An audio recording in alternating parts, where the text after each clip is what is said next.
অনেকক্ষণ পর বৃষ্টি থামলো। তুমি বাজার থেকে কিছু নিয়ে আসো না, বাড়িতে তো কিচ্ছু সবজি নেই।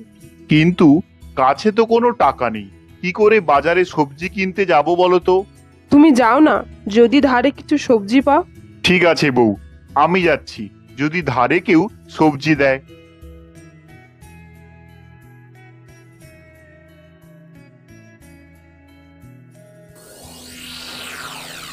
দাদা, আমাকে 1 কেজি আলু আর 500 পেঁয়াজ দাও তো। হ্যাঁ, তা তো অবশ্যই দেব, কিন্তু টাকা এনেছো তো? তুমি দাও, আমি কিছুদিন পর এসে তোমার টাকা দিয়ে যাব। না না, ধারে কিছুই হবে না। এমনি বৃষ্টির দিনে লোকে টাকা দিয়েও সবজি পাচ্ছে না, আর তুমি বলছো ধারে সবজি নিয়ে যাবে? যাও, আমার কাছে ধারে কিছুই হবে না।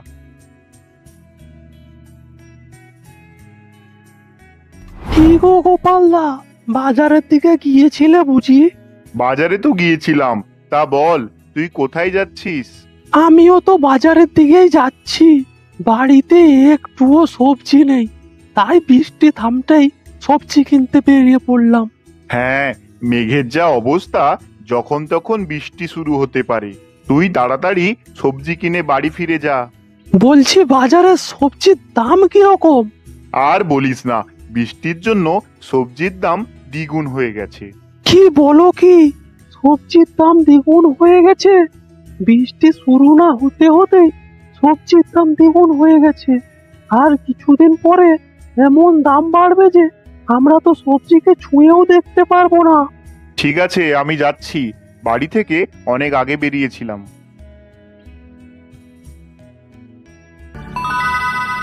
কি মুখ নিয়ে বাড়ি যাব? ধারে তো কেউ সবজিই দিল না, বাড়িতে আবার কোনো সবজি নেই। আমি ভেবেই পাচ্ছি না কি যে করব। আরে আরে, এই বৃষ্টিতে তো অনেক মাছ উঠেছে, এগুলো নিয়েই বাড়ি যাব, বউ খুশি হবে।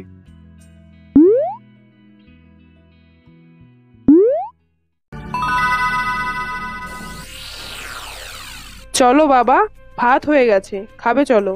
গোপাল তো কোন সকালে সবজি কিনতে গেছে, এখনো তো এলো না। তুমি কি তরকারি করলে? বাড়ির সামনে যে কুমড়ো গাছটি ছিল, তাতে অনেক কুমড়ো ফুল হয়েছিল, তা দিয়ে বড়া তৈরি করেছি। বাহ বৌমা, ভালো করেছো। ওই ছেলেকে নিয়ে আমি আর পারি না। আমি কতবার বলেছি তুই না ঘুরে আমার সঙ্গে হোটেলে গিয়ে কাজ কর। হ্যাঁ বাবা, আমি বলেছি। ও বলেছে কাল থেকে তোমার সঙ্গে হোটেলে কাজ করবে, ঠিক আছে? বাবা, তুমি খেয়ে নাও, তুমি আবার হোটেলে যাবে। হ্যাঁ, তুমি ঠিক বলেছো। বৌমা, তাহলে আমি হোটেলের দিকে যাচ্ছি। বলছি বাবা, আজ তো বৃষ্টি হচ্ছে, আজ মনে হয় হোটেলে লোক হবে না। তুমি আজ বাড়িতে থাকতে পারো। না বৌমা, তা কি করে হয়? তুমি তো ভালো করেই জানো আমাদের পরিবারের অবস্থা। না হোটেলে গেলে সংসার চলবে না, আর বাড়িতে বসে থেকেও বা কি করব? তার চেয়ে হোটেলে বসে থাকবো, যদি কিছু বিক্রি হয়। ঠিক আছে বাবা, তুমি যা ভালো বোঝো, সাবধানে যাবে কিন্তু। হ্যাঁ, সাবধানে যাব। তুমি শুধু শুধু চিন্তা করো না তো।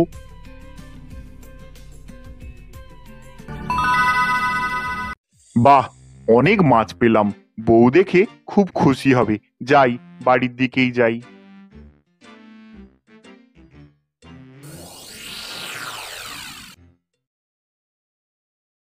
কি গো, তোমার আসতে এত দেরি হলো কেন? ওসব পরে হবে, এই নাও মাছগুলো। ও মা, এত মাছ! তুমি এত মাছ কিনা টাকা কোথায় পেয়েছো? না গো, এতগুলো মাছ আমি কিনিনি, এই মাছগুলো বাজার থেকে আসার সময় রাস্তায় গুড়িয়ে পেয়েছি। এই মাছগুলো আজ রান্না করো তো, অনেক দিন আবার মাছ খাইনি। অনেকক্ষণ তো হয়ে গেল হোটেলে এলাম, কিন্তু একটাও লোক তো খেতে এলো না। এইরকম চলতে থাকলে কিভাবে আমাদের সংসার চলবে আমি তো ভেবেই পাচ্ছি না। আরে রামু, এই রামু, কোথায় যাচ্ছিস রে? বাজারের দিকে যাচ্ছি। রামু, আগে তো তুই প্রত্যেক দিন আমার হোটেলে খাবার খেতিস, কিন্তু এখন আর আমার হোটেলে আসিস না কেন? খুড়ো, প্রত্যেক দিন কি কারো একই খাবার খেতে ভালো লাগে? তুমি প্রত্যেক দিন একই খাবার বিক্রি করো, ভাত আর আলু ভাত। তুমি নতুন কিছু খাবার তৈরি করো, তারপর আমরা আবার খেতে আসবো। ঠিক আছে খুড়ো, পরে কথা হবে, আমি এখন যাচ্ছি। হ্যাঁ, রামু তো ঠিক বলেছে। প্রত্যেক দিন একই খাবার খেতে কেউ আসবে কেন? আমি তো প্রত্যেক দিন ভাত আলু ভাতে করি। এবার আমাকে অন্য কিছু রান্না করতেই হবে, না হলে কেউ আর আমার হোটেলে খাবে না। শুধু শুধু আর হোটেলে বসে লাভ নেই। যাই, এবার বাড়ির দিকে যাই।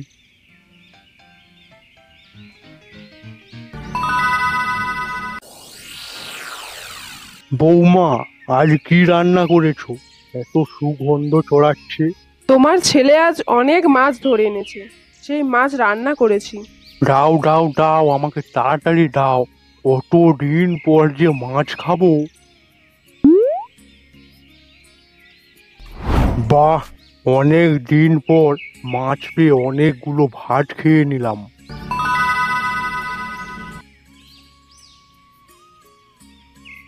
বলছি বৌমা আর গোপাল, আজ তোমাদের সঙ্গে কিছু কথা আছে।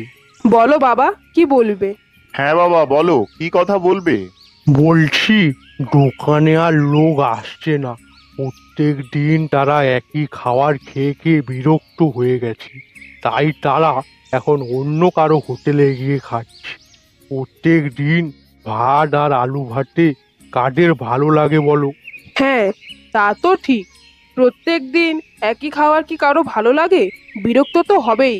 তাহলে বাবা, আমাদের আরও কিছু রান্না করা দরকার। তা তো দরকার, কিন্তু আর অন্য খাবার করতে গেলে টাকা লাগবে। আর আমার কাছে তো বেশি টাকা নেই। আচ্ছা বাবা, একটা কাজ করলে তো হয়। তোমার ছেলে আজ অনেকগুলো মাছ ধরে এনেছে, তুমি যদি কাল থেকে হোটেলে মাছের বিরিয়ানি করো কেমন হয়? কিন্তু বৌমা, আমি তো বিরিয়ানি তৈরি করতে পারি না। তো কি হয়েছে, আমি তো আছি। আমি কাল থেকে মাছের বিরিয়ানি তৈরি করব। হ্যাঁ বউ, এটা আবার একটা নতুন রান্না। তোমার দোকানে অনেক লোক খেতে আসবে।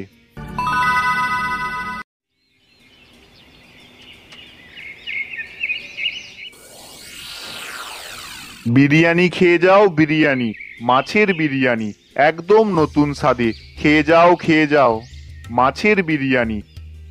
কি শুনছি, মাছের বিরিয়ানি? বাহ, একটা নতুন খাবার। এই সুযোগ তো হাতছাড়া করা যাবে না। যাই, একবার খেয়ে দেখি স্বাদ কেমন বিরিয়ানি।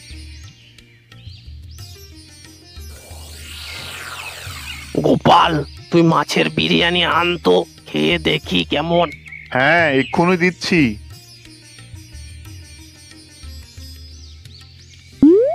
বাহ, তোর মাছের বিরিয়ানি থেকে তো খুব ভালো গন্ধ বেরোচ্ছে।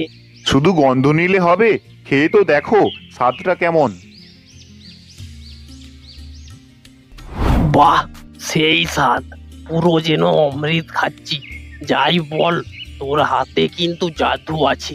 এই বৃষ্টির দিনে মাছের বিরিয়ানি খেয়ে তো পুরো মজা এসে গেল। কাল থেকে আমি আমার বউকে বলে দেব আর বাড়িতে রান্না করতে না। এত কম দামে এত সুন্দর খাবার ভাবাই যায় না।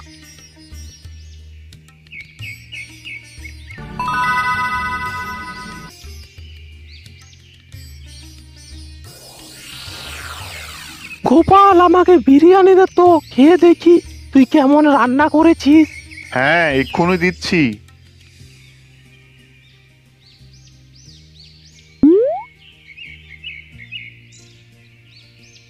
আহ, বিরিয়ানি তো খুব ভালো করেছিস। এরকম চালিয়ে যা, খুব বিক্রি হবে তোর দোকানে।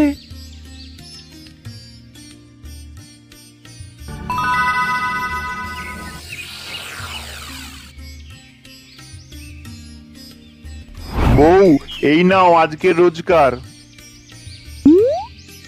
বাহ, একদিনে এত টাকা রোজগার করেছো?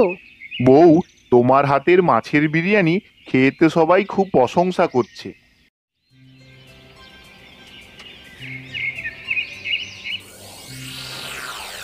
বিরিয়ানি নিয়ে যাও, বিরিয়ানি, মাছের বিরিয়ানি। জমিদার বাবু, আপনি এখানে? আমার কি কোনো ভুল হলো? না, তোর কোনো ভুল হয়নি। আমি গ্রামের লোকের মুখে শুনলাম তুই মাছের বিরিয়ানি বিক্রি করছিস, তাই খেতে চলে এলাম। জমিদার বাবু, আপনি কষ্ট করে আসতে গেলেন কেন? আপনি তো আমাকে বলতে পারতেন, আমি নিজে গিয়ে আপনাকে দিয়ে আসতাম। জমিদার বলে কি আমি নিজেকে মানুষ মনে করব না? সাধারণ মানুষ যেমন তোর দোকানে এসে খায়, আমিও খাবো। জমিদার বাবু, এই নিন আপনার মাছের বিরিয়ানি।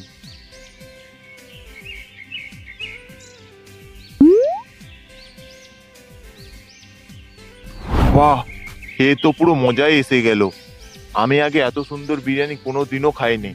এবার সময় পেলে তোর দোকানে বিরিয়ানি খেতে চলে আসবো কিন্তু। হ্যাঁ, অবশ্যই আসবেন।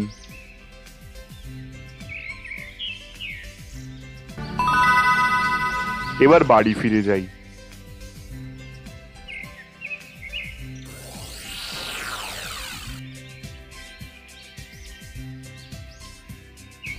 ধন্যবাদ বউ, তোমার বুদ্ধি কাজে লেগে গেল। সবাই তোমার হাতের বিরিয়ানি খেয়ে খুব প্রশংসা করছে। আমাদের আর কোনো চিন্তা করতে হবে না। তুমি সঠিক সময় বুদ্ধি না দিলে কি যে হতো।